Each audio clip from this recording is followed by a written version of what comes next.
A billionaire CEO stood frozen on stage, his palms trembling under the blinding conference lights as cameras rolled and hundreds of investors waited. Moments earlier, his translator, his only bridge to the powerful Chinese partners he desperately needed, collapsed backstage, leaving the entire event in chaos.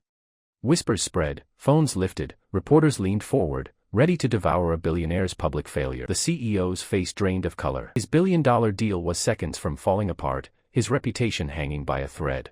And that's when everyone's attention shifted, toward the back of the room, where a janitor in a simple blue jumpsuit paused mid-sweep, and quietly said the one sentence no one expected to hear. Air froze as he stepped forward, calm, confident, and strangely composed. The CEO blinked in disbelief as the janitor began speaking flawless Mandarin, his tone precise, respectful, and shockingly elegant. The Chinese delegation's brows lifted in astonishment. Chairs shifted, cameras turned. Suddenly, the room that once expected disaster was witnessing something rare, something extraordinary. Janitor translated every word of the CEO's stumbling explanation, smoothing over tension with the grace of someone trained, not someone who mopped floors. Every phrase he delivered carried nuance, subtle humor, and cultural sensitivity the CEO's official translator had never managed. The delegation relaxed. They smiled.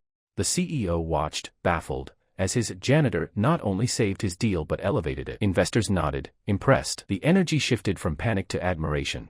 But beneath the surface, something deeper brewed, a question no one dared to ask out loud. Who exactly was this man they had overlooked for years? Because the way he carried himself, this was no ordinary janitor. This was someone who had once lived another life entirely, one he had tried very hard to forget. And the CEO was beginning to realize that whatever that life was, he needed this man more than he would ever admit. The CEO pulled the janitor aside the moment the event ended, his voice low, desperate, and tinged with something unfamiliar, respect. Cameras flashed as reporters swarmed, but the janitor stood tall, unfazed, answering the CEO's questions with quiet confidence. He explained that he had grown up speaking Mandarin, that he once worked as a cultural liaison before tragedy forced him to step away from everything he loved. The CEO listened, struck by the way this man carried pain and strength in equal measure. Investors approached, thanking the janitor personally, bowing slightly, acknowledging him in ways they had never acknowledged the CEO. The billionaire felt something he wasn't used to, humility. He asked the janitor to return the next day as his official translator, offering him a salary worth more than his entire cleaning staff combined. But the janitor shook his head. He didn't wanted dignity. He wanted opportunity not just for himself, but for every invisible worker who swept floors,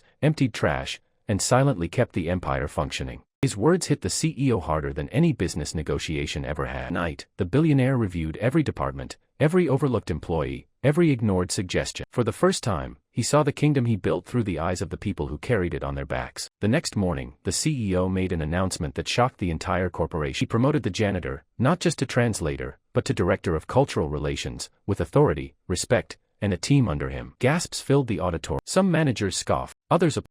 But the loudest reaction came from the Chinese delegation, who immediately recognized the wisdom behind the decision. As the janitor stepped onto the stage beside the CEO, cameras rolling, reporters leaning forward, the world witnessed a rare moment in corporate history, a billionaire elevating a man based not on status, wealth, or appearance, but on unmatched talent and character. And as applause filled the room, the CEO whispered something only the janitor could hear, something that would change both their lives forever. You didn't just save my deal, you saved me.